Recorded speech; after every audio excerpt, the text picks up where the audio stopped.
Assalamu alaikum viewers, welcome to the Country School Walton Branch YouTube channel. Before starting the video, please subscribe my channel and press the like button. Class 7 Mathematics. Today we are going to do chapter number 15, Concurrency and Similarity. Firstly, we will discuss theory of this chapter. Concurrent. Geometrical figure of same shape and size are concurrent. ऐसे geometrical figure जिनकी shape और size same हो उसे हम कहते हैं concurrent figures. ठीक है, कि दोनों फिगर्स जो हैं वो कंकरेंट हैं. Next, similarity. Two objects are similar if they have the same shape so that one is an enlargement of the other. ऐसे दो ऑब्जेक्ट्स जिनकी शेप और साइज़ की रेशो सेम हो तो फिर हम कह सकते हैं कि सिमिलर है. ठीक है, साइज़ की रेशो सेम होनी चाहिए फिर हम कह सकते हैं कि सिमिलर है. इसका जो है आपको जब आप एक्सरसाइज का क्वेश्चन नंबर 6 करेंगे तब आपको ये क्लियर हो जाएगा इसकी डेफिनेशन. नेक्स्ट देखिए, properties of concurrent triangles. Concurrent triangles की प्रॉपर्टीज़ कौन कौन सी होंगी कि जिनके फुलफिल होने के बाद हमें पता चलेगा कि ये ट्राइंगल कंकरेंट हैं या नहीं है. तो property one is side side side. ठीक है, 3 corresponding sides of 2 triangles are equal.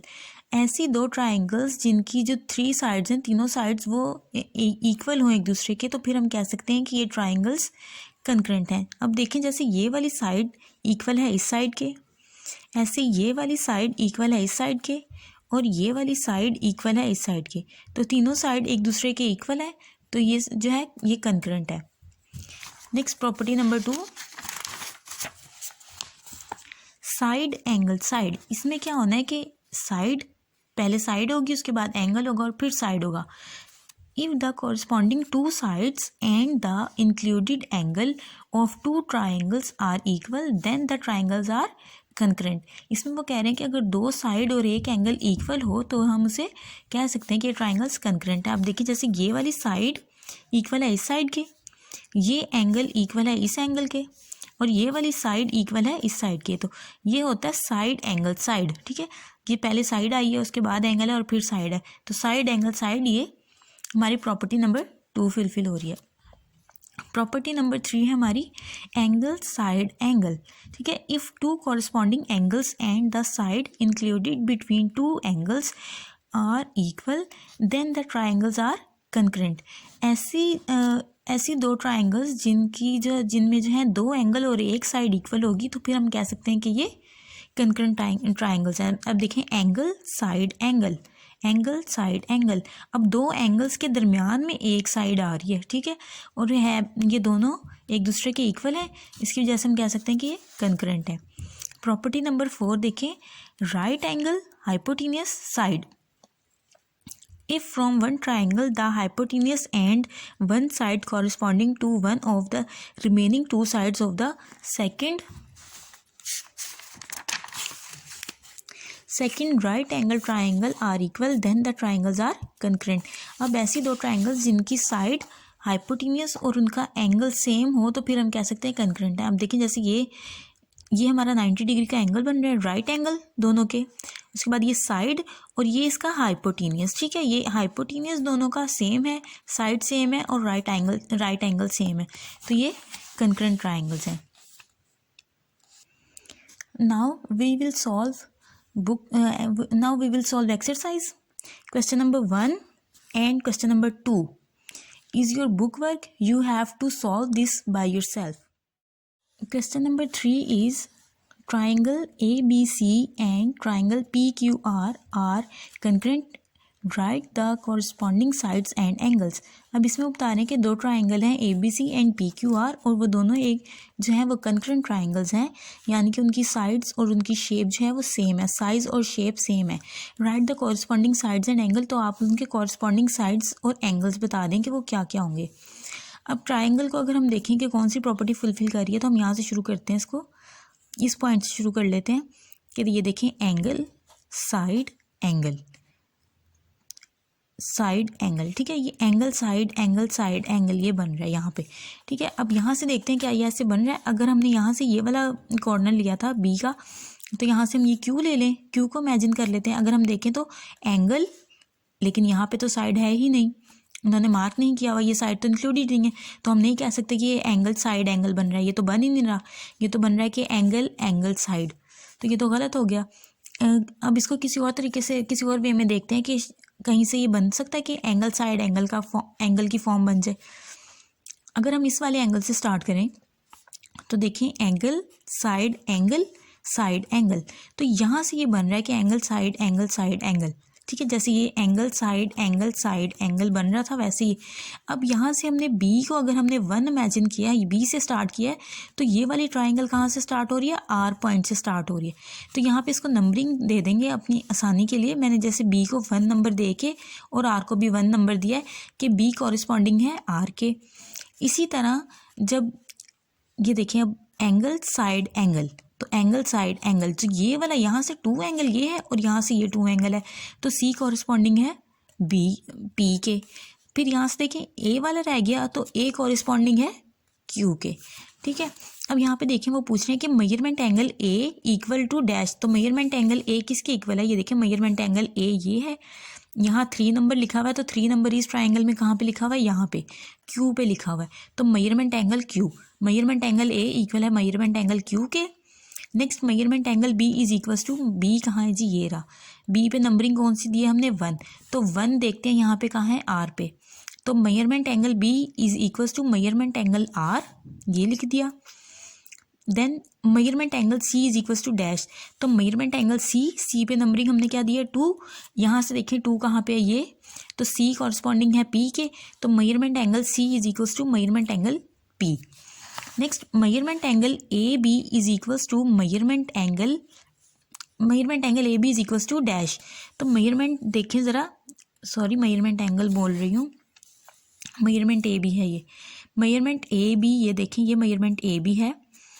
अब यहाँ से देखें, यहाँ से ए बी कौन सी होगी, यहाँ पे देखें उन्होंने मार्क नहीं किया हुआ, तो यहाँ पे भी मार्क नहीं होना चाहिए जो भी लाइन होगी, तो ये वाली जो साइड है वो इक्वल है इस साइड के, तो measurement A B is equal to measurement Q R, ठीक है। अब हम इसको आर क्यू नहीं लिख सकते, क्यों, क्योंकि हमने ए से स्टार्ट किया हुआ है, ये काम उसने ए से कहा है ना, ए से बी की तरफ, तो ए पे देखें 3 नंबर आ रहा है और 3 नंबर क्यू पे आ रहा है, तो क्यू से आपने आर की तरफ जाना है।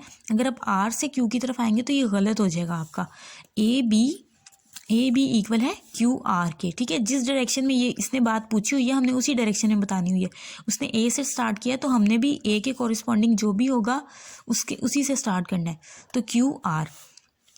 नेक्स्ट है मेजरमेंट बी सी, अब देखें ये बी सी 1 से 2 की तरफ जा रहा है, तो यहाँ पे भी हम 1 से 2 की तरफ आएंगे, तो मेजरमेंट आर पी, ठीक है, मेजरमेंट आर पी सेकेंड वाले में ये measurement B C equals to measurement R P.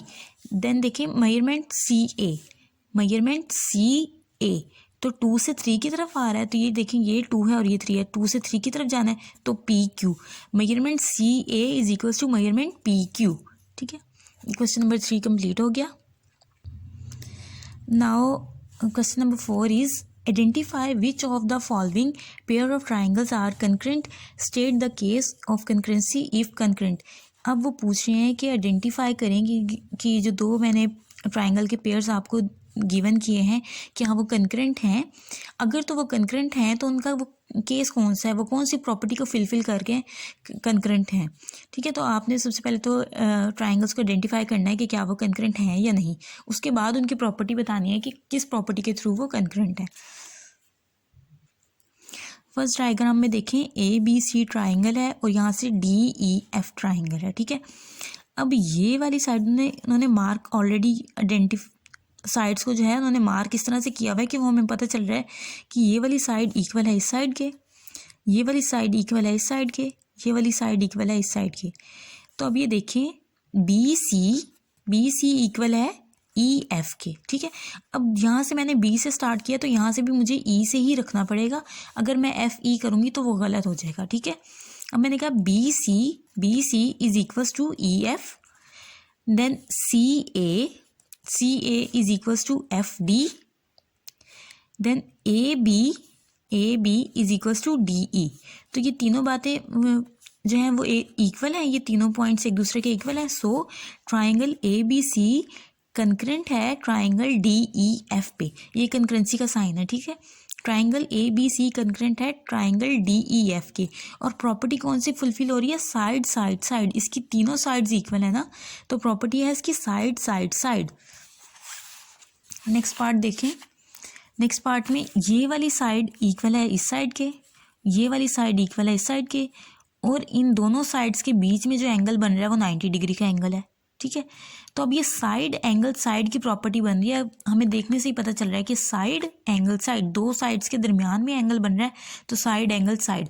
अब देखें ए बी इक्वल है DE के, और एंगल ए पॉइंट पे एंगल बन रहा है 90 डिग्री का, तो एंगल ए इक्वल है एंगल डी के। AC line segment AC equal है DF के, ठीक है। सो ट्राइंगल ABC कंकरेंट है ट्राइंगल DEF के, ठीक है। और इसमें वो जो प्रॉपर्टी फुलफिल हो रही है वो कौन सी है, साइड एंगल साइड, ठीक है। नेक्स्ट पार्ट देखें, पार्ट 3। ये वाली साइड इक्वल है इस साइड के, ये वाली साइड इक्वल है इस साइड के, लेकिन ये जो एंगल बन रहा है A पॉइंट पे, वो यहाँ पे अगर इस डायग्राम के अकॉर्डिंग देखें तो दो साइड्स के दरमियान में एंगल बन रहा है, तो उसके हिसाब से इन दोनों साइड्स के दरमियान में एंगल D पॉइंट पे बनना चाहिए, लेकिन D पॉइंट पे इन्होंने एंगल नहीं दिया हुआ, E पॉइंट पे दिया हुआ है। तो यहीं से क्लियर हो गया कि ये बात आपकी गलत हो गई है, क्योंकि एंगल गलत दे दिया उसने। तो यहीं से हमें क्लियर हो रहा है कि गलत हो रही है। फिर भी यहाँ पर हम करेंगे इसको, AB is equals to DE के, AB इक्वल है DE के, और angle A not equals to angle D. Angle D पे एंगल नहीं बन रहा तो हम कह देंगे angle A not equals to angle D, ठीक है। अब यहाँ जब हमने not equals to angle D लिखा है तो यहीं से हमें क्लियर हो गया कि ये गलत है, तो हम इसको यहीं पे ख़त्म करके क्वेश्चन को कह सकते हैं कि ये दोनों ट्राइंगल्स कंकरेंट नहीं है, ठीक है। लेकिन फिर भी हम ये थर्ड स्टेप लिखेंगे कि AC इक्वल है DF के, ठीक है। अब चूंकि इसमें से एक पॉइंट जो है वो गलत हो गया, तो इसकी वजह से ये दोनों ट्राइंगल्स कंकरेंट नहीं हो सकती। So triangle ABC not concurrent to triangle DEF।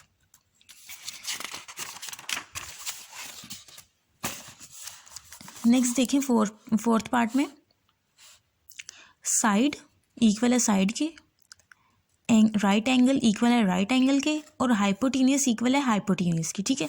तो देखिए angle A is equals to angle D, ये एंगल A पे जो बन रहा है और ये एंगल D, ठीक है। एंगल A इक्वल है एंगल D के।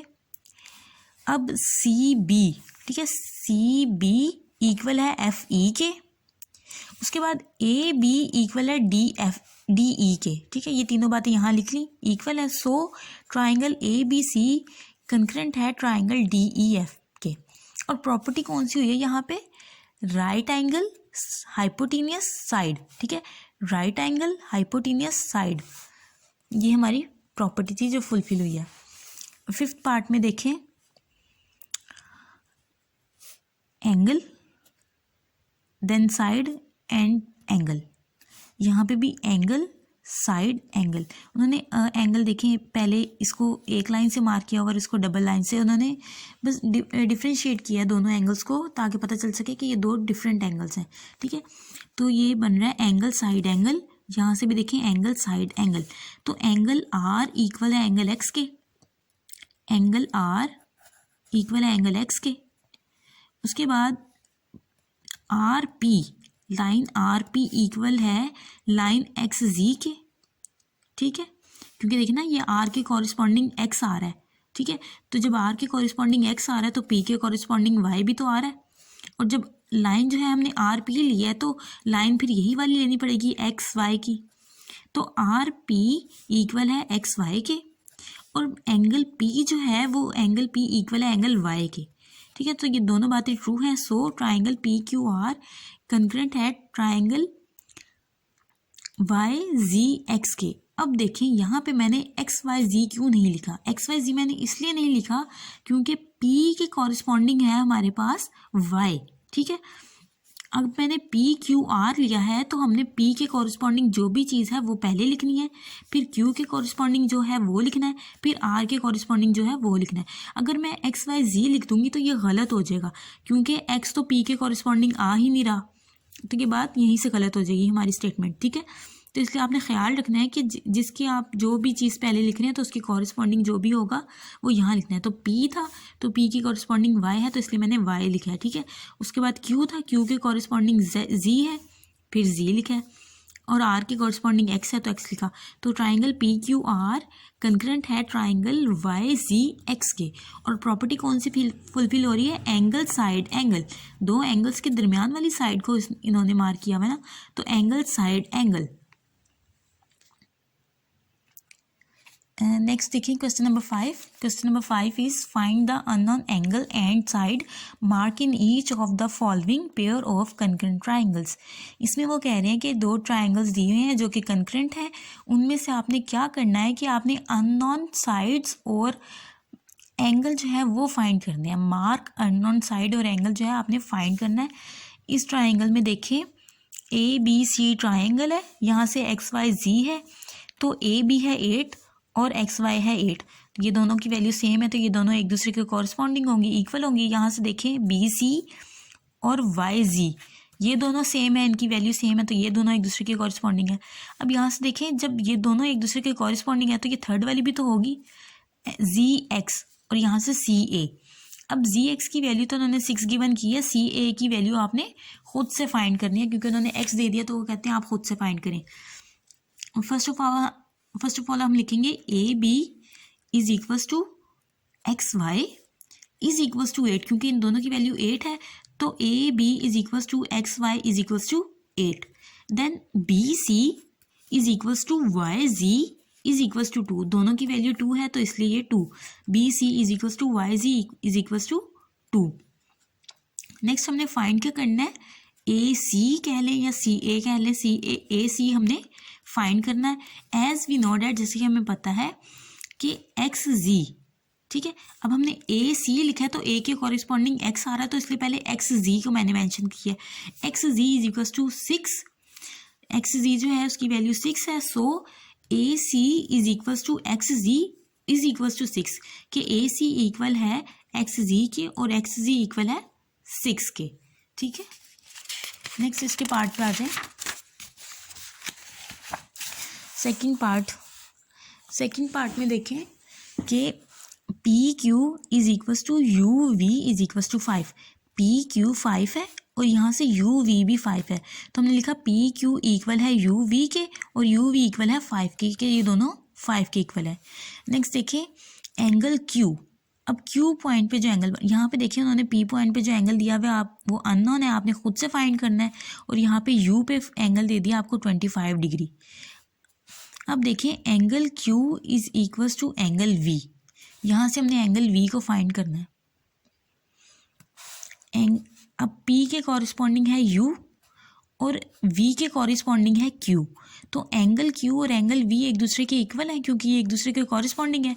तो angle Q is equals to angle V, then QR, ठीक है, QR is equals to VW, क्योंकि मैंने Q पहले बोला तो इसलिए मुझे यहाँ से Q के कॉरिस्पॉन्डिंग पे V है तो VW बोलना पड़ा।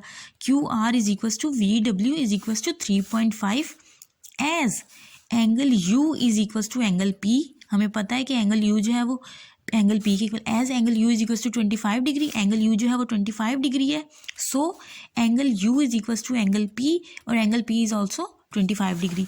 तो ये देखिए angle P is equals to angle U and is equals to 25 degree. Again देखें ये वाली लाइन इक्वल है इस लाइन के और ये वाली लाइन इक्वल है इस लाइन के, ठीक है। अब P के कॉरिस्पॉन्डिंग जो एंगल आ रहा है वो U आ रहा है और U की वैल्यू है 25। अगर ये इसके कॉरिस्पॉन्डिंग है तो इट्स मीन कि ये दोनों आपस में इक्वल है। अब U की वैल्यू 25 है तो P की वैल्यू भी तो 25 ही होगी क्योंकि ये दोनों आपस में इक्वल है। उसके बाद देखें कि Q कॉरिस्पॉन्डिंग है V के, ठीक है। इसमें उन्होंने हमें कहा नहीं कि फाइंड करें, जिस तरह यहाँ पे उन्होंने एक्स मेंशन किया था उसने हमें बताया नहीं है कि फाइंड करें, लेकिन उसने जस्ट एंगल को जो है वो मार्क किया है कि ये आपका एंगल है जिसको आपने शो करवाना है। तो ये एंगल हमने कहा कि एंगल V जो है वो एंगल Q के इक्वल है, हमने जस्ट इसको शो कर किया है कि एंगल Q एंगल V के इक्वल है, ठीक है। अब थर्ड पार्ट में देखें एंगल R। ये देखें ये ट्राइंगल और ये ट्राइंगल मतलब अगर हम इसको देखें ये थोड़ी सी तिरछी बनी हुई है, अगर हम इसको रोटेट कर लें, सीधा कर लें, तो बिल्कुल ये इसके जैसी बन जाएगी। ठीक है, यहाँ से फिलहाल अभी हमें जो है ना साइड्स देखने में थोड़ा सा इशू आ रहा है कि कौन सी किसके इक्वल है। अगर हम इसको रोटेट कर लें तो रोटेट करने के बाद ये इस शेप में आ जाएगी। ठीक है, ये वाला एंगल नीचे की तरफ आ जाएगा। ठीक है, ये जब हम इसको इस डायरेक्शन में यूँ करके रोटेट करेंगे तो जाहिर सी बात है ये वाली चीज़ इधर, ये वाली चीज़ इस तरफ को आ जाएगी। ठीक है, तो ये मैंने जब रोटेट किया तो ये इस शेप में आ गया। अब देखें कि आर पे एंगल बन रहा है 90 डिग्री का और उसके अकॉर्डिंग एक्स पे देखिए 90 डिग्री का, तो एंगल आर कॉरिस्पॉन्डिंग है एंगल एक्स के। एंगल आर कॉरिस्पॉन्डिंग है एंगल एक्स के। ठीक है, क्योंकि दोनों पे 90 डिग्री का एंगल बन रहा है। Angle R is equal to angle X, then R S equal है एक्स वाई के।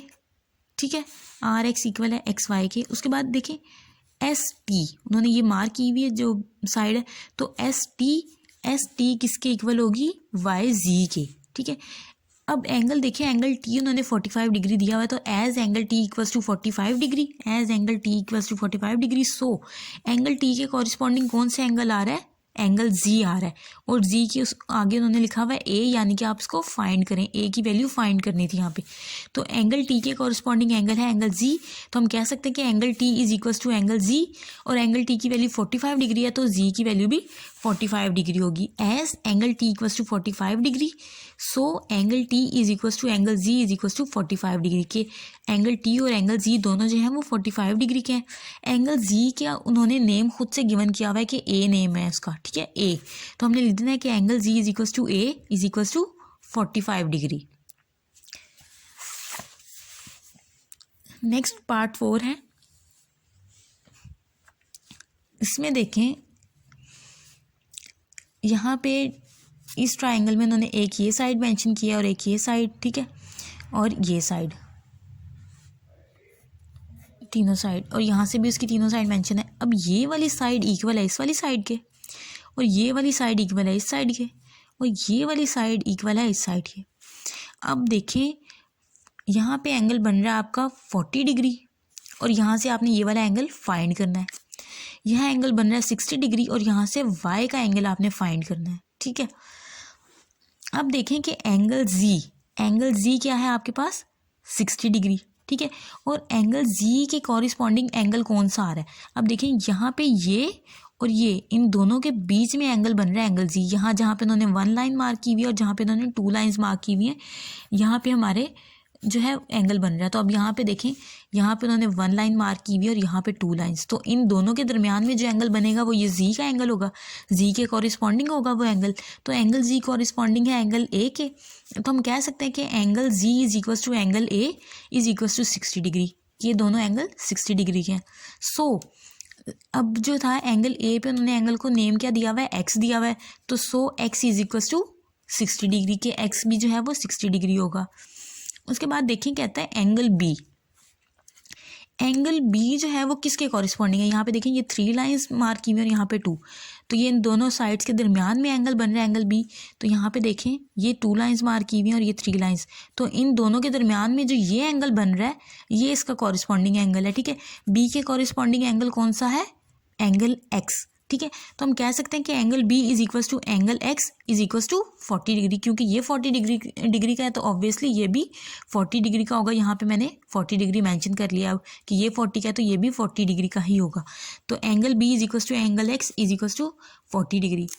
अब देखें यहाँ से तो हमने एक्स की वैल्यू फाइंड कर दी ये, ठीक है 60 डिग्री, लेकिन यहाँ से वाई की वैल्यू तो फाइंड नहीं हुई अभी तक। तो y की वैल्यू फाइंड कैसे करें, y के कॉरिस्पॉन्डिंग एंगल आता है हमारे पास c, लेकिन c की तो उन्होंने कोई वैल्यू दी ही नहीं है हमें जो हम कह सकें कि y इक्वल है c के, तो जो c की वैल्यू होगी वही y की वैल्यू होगी, तो c की तो कोई वैल्यू ही नहीं है।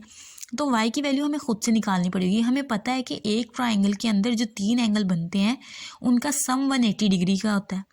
अगर उसमें से 2 एंगल हमें फाइंड है, ये इन्होंने दिया हुआ था, ये हमने खुद से फाइंड कर लिया था, हमने कहा कि बी के कॉरिस्पॉन्डिंग है तो इसकी वैल्यू भी 40 होगी, तो हमें 2 एंगल फाइंड हो गए हैं। थर्ड हम थर्ड खुद से फाइंड नहीं कर सकते, ऑब्वियसली कर सकते हैं हम। As we know that the sum of 3 angles in a triangle is 180 degree, so angle X, angle Y और एंगल जी, इन तीनों का सम कितना होगा 180 डिग्री। एंगल एक्स की जगह पे उसकी वैल्यू 40 डिग्री, एंगल जी की जगह पे उसकी वैल्यू 60 डिग्री और angle Y as it is 60 + 40 = 100, 100 plus angle Y is equal to 180 degree. 100 यहाँ ऐड हो रहा था, यहाँ आएगा तो सब्ट्रैक्ट हो जाएगा, माइनस हो जाएगा। 180 में से 100 को माइनस करें तो 80 बचता है, तो angle Y is equal to 80 degree. और वाई पे उन्होंने एंगल को नेम क्या दिया हुआ है, स्मॉल वाई, तो Y is equal to 80 degree. ये आपका कंप्लीट हो गया। हाँ जी, नेक्स्ट और लास्ट क्वेश्चन है question number 6। Which of the following triangles are similar. कहता है कौन सी ट्राइंगल्स जो हैं वो सिमिलर हैं। ये वही क्वेश्चन है जिसका मैंने स्टार्टिंग में जिक्र किया था, जब हम सिमिलैरिटी की डेफिनेशन जब हमने पढ़ी थी, तब मैंने आपको कहा था कि क्वेश्चन नंबर 6 ऐसा आएगा जिसमें आपको क्लियर हो जाएगा। आप देखते हैं इसको। इसके फर्स्ट पार्ट में उन्होंने 2 हमें ट्राइंगल्स दी हुई हैं और वो कह रहे हैं कि मुझे बताएं कि क्या ये दोनों ट्राइंगल्स सिमिलर हैं या नहीं। तो अब देखें, सिमिलैरिटी के लिए उसका शेप और साइज़ जो है वो सेम होना चाहिए, ठीक है। तो अब देखें, शेप तो हमें देखने से पता चल रही है कि ये दोनों ट्राइंगल हैं, ठीक है। शेप तो सेम है दोनों की, के दोनों ट्राइंगल है। अब देखते हैं क्या साइज़ भी इसका सेम है या नहीं। एंगल देखिए, ये 55 डिग्री इसमें भी है, 55 डिग्री इसमें भी है, लेकिन यहाँ पे साइड देखें साइज़ के अकॉर्डिंग 2 सेंटीमीटर एंड 5 सेंटीमीटर, और इसकी है 10 centimetre and 4 centimetre. Means 2 centimetre ratio 5 centimetre, इसकी इस ट्राइंगल की 2 सेंटीमीटर रेशो 5 सेंटीमीटर, और इस ट्राइंगल की क्या है 4 सेंटीमीटर रेशो 10 सेंटीमीटर। अब देखें, हमने कोई ऐसा नंबर लेना होता है जिसमें ये दोनों जो नंबर हैं ये डिवाइड हो जाए, तो ये तो नहीं होते, तो इनको तो एज इट इज़ रहने देंगे। 2 सेंटीमीटर रेशो 5 सेंटीमीटर। अब देखें 4 और 10 ये दोनों जो है 2 के टेबल में इजीली डिवाइड हो सकते हैं, तो 2 2 ज़ा 4 होता है और 2 5 ज़ा 10। तो अब ये देखें, जब इसकी मैंने कटिंग किया तो ये यहाँ 2 सेंटीमीटर और 5 सेंटीमीटर। अब ये 2 सेंटीमीटर है इक्वल है इस 2 सेंटीमीटर के, और ये 5 सेंटीमीटर है इक्वल है इस 5 सेंटीमीटर के। अब रेशोज़ जो हैं वो सेम हो गई हैं, ठीक है। शेप तो ऑलरेडी हमें नज़र आ रहा है कि सेम है। यहाँ से देखें साइज़ भी इसका सेम हो गया कि रेशो का साइज़ जो है वो सेम हो गया। 2 is equals to 2 and 5 equals to 5, so the triangles are similar, ठीक है। अगर इसकी रेशो सेम नहीं होती तो ये सिमिलर नहीं है। पार्ट 2 में देखें, एंगल 70 डिग्री दोनों में बन रहा है। यहाँ पे है 5 सेंटीमीटर और 3 सेंटीमीटर, यहाँ देखें 9 सेंटीमीटर और 15 सेंटीमीटर। हम लिखेंगे 3 सेंटीमीटर रेशो 5 सेंटीमीटर, और इस वाली ट्राइंगल के अकॉर्डिंग 9 सेंटीमीटर रेशो 15 सेंटीमीटर। अब देखें 3 और 5 तो एज इट इज़ रहेगा क्योंकि ये किसी भी टेबल में मज़ीद फर्दर डिवाइड नहीं होते, लेकिन ये देखें 9 और 15 3 के टेबल में ये दोनों नंबर आ जाते हैं, ठीक है। तो 3 3 ज़ा 9 एंड 3 5 ज़ा 15। तो अब देखें इसकी जब हमने ये किया तो ये 3 और 5 हो गया, 3 सेंटीमीटर रेशो 5 सेंटीमीटर। अब ये 3 सेंटीमीटर इक्वल है इस 3 सेंटीमीटर के, और ये 5 सेंटीमीटर इक्वल है इस 5 सेंटीमीटर के। So the triangles are similar, क्योंकि इनकी रेशो सेम हो गया तो ट्राइंगल जो है वो सिमिलर है। अब देखें पार्ट 3 में, एंगल 100 डिग्री का बन रहा है दोनों में। यहाँ पे है आपके पास साइड जो है वो 1.5 सेंटीमीटर है और यहाँ पे 4 सेंटीमीटर है, यहाँ 2 सेंटीमीटर और यहाँ पे 12 सेंटीमीटर है। तो 1.5 सेंटीमीटर रेशो 4 सेंटीमीटर और यहाँ से 2 सेंटीमीटर रेशो 12 सेंटीमीटर। अब 1.5 को और ये 4 ये दोनों मज़ीद किसी में डिवाइड नहीं होते, तो इनको एज इट इज़ रखेंगे। अब ये देखें 2 और 6 ये दोनों 2 के टेबल में डिवाइड हो जाते हैं, तो 2 1 ज़ा 2 और 2 6 ज़ा 12, ठीक है। अब 1.5 नॉट इज इक्वल टू 1, ये इक्वल नहीं है। अब रेशो जो है वो सेम नहीं आ रही हमारे पास, रेशो डिफरेंट है। So the triangles are not similar, triangle similar नहीं है। क्यों? क्योंकि इनकी रेशो डिफरेंट आ रही है, इनका साइज सेम नहीं है, ठीक है। फोर्थ में देखें, फोर्थ पार्ट और लास्ट है इसका। यहाँ पे एंगल जो है उन्होंने राइट एंगल बन रहा है दोनों ट्राइंगल्स में। यहाँ पे 2 सेंटीमीटर और यहाँ पे 3.5 सेंटीमीटर है। ऐसे ही यहाँ पे 4 सेंटीमीटर और यहाँ पे 7 सेंटीमीटर है। अब 2 सेंटीमीटर रेशो 3.5 सेंटीमीटर है और यहाँ से है 4 सेंटीमीटर रेशो 7 सेंटीमीटर। अब ये तो फर्दर डिवाइड नहीं होता, इसको तो एज इट इज़ रखेंगे। यहाँ से देखें 4 और 7, अब 2 2 ज़ा 4 और 7 को अगर हम 2 के टेबल में इस तरह से डिवाइड करें तो 3.5 आ जाता है हमारा, ठीक है। तो जब इसको इन दोनों नंबर्स को 4 और 7 को 2 से डिवाइड किया तो यहाँ पे 2 रेशो 3.5 आ गया, ठीक है।